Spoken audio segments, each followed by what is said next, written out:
പെന്തക്കോസ്ത് സഭ രാഷ്ട്രീയ കാര്യങ്ങളിൽ ഇടപെടണമെന്ന് ചില ആൾക്കാർ പറയാറുണ്ട്. പക്ഷേ ഇപ്പോൾ സഭാ നേതൃത്വത്തിലുള്ളവർ തന്നെ പറഞ്ഞു തുടങ്ങിയിരിക്കുന്നു, നമ്മുടെ ആളുകളും പല സ്ഥാനങ്ങളിൽ വരുന്നത് നല്ലതാണ്, മുൻകൈ എടുക്കണം എന്നുള്ള രീതിയിൽ വരെ കാര്യങ്ങളെത്തി തുടങ്ങി. ഇതിനെക്കുറിച്ച് എന്താണ് പറയാനുള്ളത്? വളരെ കുഴഞ്ഞ ഒരു ചോദ്യമാണ് പാസ്റ്റർ ചോദിക്കുന്നത്. പഴയ നിയമത്തിലെ ദാനിയേൽ രാഷ്ട്രീയ കാര്യങ്ങളിൽ ഇടപെട്ടിട്ടുണ്ട്. അദ്ദേഹത്തെക്കുറിച്ച് പറയുന്നത് ഉത്കൃഷ്ട മാനസനായിരുന്നു, ഒരു കുറ്റവും അവർക്ക് കണ്ടുപിടിക്കാൻ കഴിഞ്ഞിരുന്നില്ല. നെഹമ്യാവ് യെരുശലേമിലേക്ക് വന്ന് മതിൽ പണിയാൻ വേണ്ടി ഉപയോഗിക്കുകയും ഗവർണറായിരുന്നു എന്ന് വേദപുസ്തകം പറയുന്നുണ്ട്. അവിടെയുള്ള അനീതിയെല്ലാം വെറുത്ത് നല്ലതാക്കാനാണ് നെഹമ്യാവ് തോന്നിയത്. കാരണം നെഹമ്യാവ് ഒരു നല്ല വ്യക്തിത്വത്തിൻ്റെ ഉടമയായിരുന്നു. ജോസഫിനെ പോലെ ദൈവാത്മാവുള്ള ഒരു മനുഷ്യനെ കണ്ടെത്തുമെന്നാണ് ഫറവോ ചോദിച്ചത്. അപ്പം അങ്ങനെയുള്ളവരാണ് അതത് സ്ഥാനത്ത് നിന്ന് ശോഭിച്ചെന്ന് വേദപുസ്തകം പറയുന്നത്. കർത്താവ് പറഞ്ഞു, എൻ്റെ രാജ്യം ഐഹികമല്ല, അങ്ങനെ ആയിരുന്നെങ്കിൽ എൻ്റെ സേവകർ നിന്നോട് പടപെട്ടുമായിരുന്നു. അപ്പോൾ കർത്താവിനറിയാത്തതും കർത്താവ് പറയാത്തതും അപ്പോസ്തലന്മാർ പൗലോസിനെ കുറിച്ച് ചിന്തിക്കുന്നത് അദ്ദേഹം ഒരു സെനറ്ററി സംഘത്തിൻ്റെ അംഗമായിരിക്കാൻ സാധ്യതയുണ്ട്. അതുകൊണ്ടാണ് തനിക്ക് അധികാരപത്രം കൊടുത്ത് മഹാപുരോഹിതൻ വിട്ടതെന്ന് ഒരു ധാരണയുണ്ട്. അതെല്ലാം ചപ്പും ചവറുമെന്ന് ഇറങ്ങിയ പൗലോസ് ഇത് കാണുമ്പോൾ ഞെട്ടിത്തെറിക്കുമെന്നാണ് ഞാൻ വിചാരിക്കുന്നത്. പിന്നെ നമുക്ക് ഒരു കാര്യം ഞാൻ സമ്മതിച്ചു, തരം താണ രാഷ്ട്രീയം കളിക്കുന്ന നേതാക്കന്മാർക്ക് രാഷ്ട്രീയ കളി ഇവരുടെ പക്കലുണ്ട്. പക്ഷെ ഒരു പ്രശ്നമുണ്ട്. ഇപ്പോൾ പെന്തക്കോസ്തിൽ ഒരുപാട് സംഘടനയുണ്ട്. ഏത് സംഘടനയിൽ നിന്ന് വന്നാൽ മറ്റേ സംഘടനക്കാർ സപ്പോർട്ട് ചെയ്യും. ഇപ്പം എൻ്റെ സഭയിൽ നിന്ന് 4 പേരെ പിടിച്ചുകൊണ്ട് പോകാൻ അയലോക്കത്തെ സഭ വിചാരിക്കുന്നത് അവൻ്റെ സഭ വളർത്തണമെന്ന്. അപ്പോൾ ഇവർ ആരെയായിരിക്കും MLA-ക്കും MP-ക്കും തിരഞ്ഞെടുക്കാൻ പോകുന്നത്?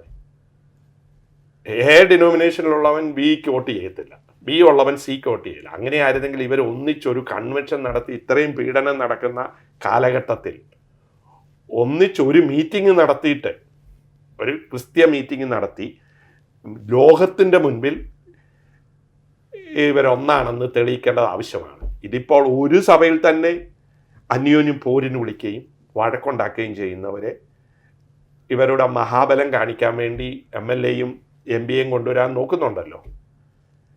അങ്ങനെയുള്ള ഇവരെ ആദ്യം അവരൊന്ന് ഒന്നിക്കട്ടെ. വൈദ്യ, നിന്നെ തന്നെ സൗഖ്യമാക്കാമെന്ന് യേശു പറഞ്ഞത് നമ്മളോടൊക്കെയാണ്.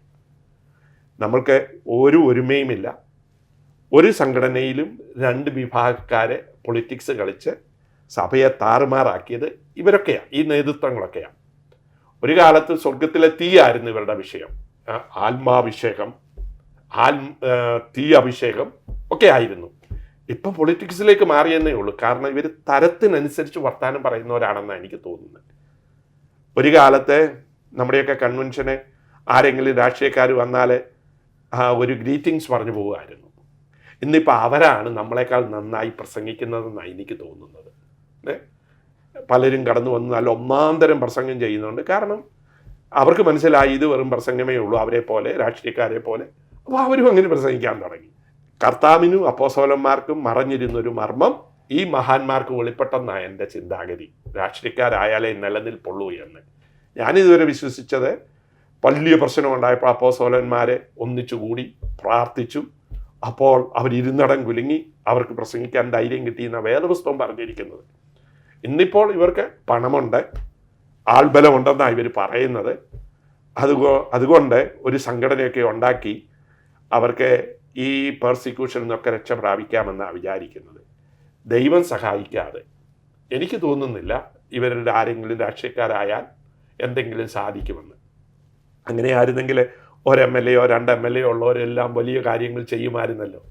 ഒരു പാർട്ടിയിലെ ഒരാൾ MLA ആയാൽ നമുക്കറിയാം അവരുടെ സ്ഥിതി. അപ്പം കേരളത്തിലല്ലല്ലോ ഈ പ്രശ്നം ഉള്ളത്, കൂടുതലും മറ്റുള്ള സ്ഥലത്തല്ലേ. അപ്പോൾ ഒരു MLA-യോ മറ്റോരോ വരുന്നതിനേക്കാൾ നല്ലത് സകലത്തെയും നിയന്ത്രിക്കുന്ന കർത്താവിലേക്ക് അപ്പോസ്തലന്മാരും സകലതും പിതാവിൻ്റെ ഹിതത്തിന് വേണ്ടി ഏൽപ്പിച്ചു കൊടുത്ത കർത്താവിലേക്ക് നോക്കുന്നതായിരിക്കും നല്ലത്.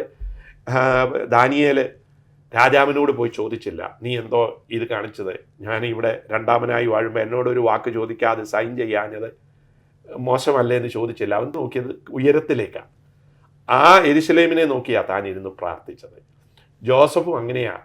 ഞാൻ ഈ ദൈവത്തിൻ്റെ മുൻപിൽ എങ്ങനെയായിരിക്കണമെന്നാണ് ഞാൻ ചിന്തിച്ചത്. ആ ദൈവത്തെ നോക്കിയിരുന്നപ്പോൾ ദൈവം ഉയർത്തിയെങ്കിൽ അതേ ദൈവം പൗലൂസിനെയും പത്രോസിനെയും ഒക്കെ ഉപയോഗിച്ച ദൈവം നീറോ എന്ന് പറയുന്ന ദുഷ്ടനായ ചക്രവർത്തിയുടെ കാലത്ത് അവർ സർവൈവ് ചെയ്തെങ്കിൽ എന്നിത്രയും നമുക്ക് സ്വാതന്ത്ര്യവും പിന്നെ പണവും സൗകര്യവും ഒക്കെ ഉള്ളപ്പോഴേ കർത്താവാണ് നല്ലതെന്നാണ് എൻ്റെ വിശ്വാസം. ഒരു MLA-യെക്കാളും MP-യെക്കാളും ഒക്കെ നല്ലത്. ഇവർ സഭാ നേതൃത്വത്തിൽ വരുമ്പോൾ ഇത്രയും കളങ്കങ്ങളും കള്ളത്തരവും കള്ളരാഷ്ട്രീയവും കളിക്കാമെങ്കിൽ ഇവർക്കൊരു സ്ഥാനം കിട്ടിയാൽ ഇവരാരായിരിക്കുമെന്ന് ചിന്തിക്കാൻ പറ്റുമോ? അത്രേ എനിക്കിതിനെക്കുറിച്ച് ഇപ്പം പറയാൻ ഞാൻ മനസ്സ് കാണിക്കുന്നു.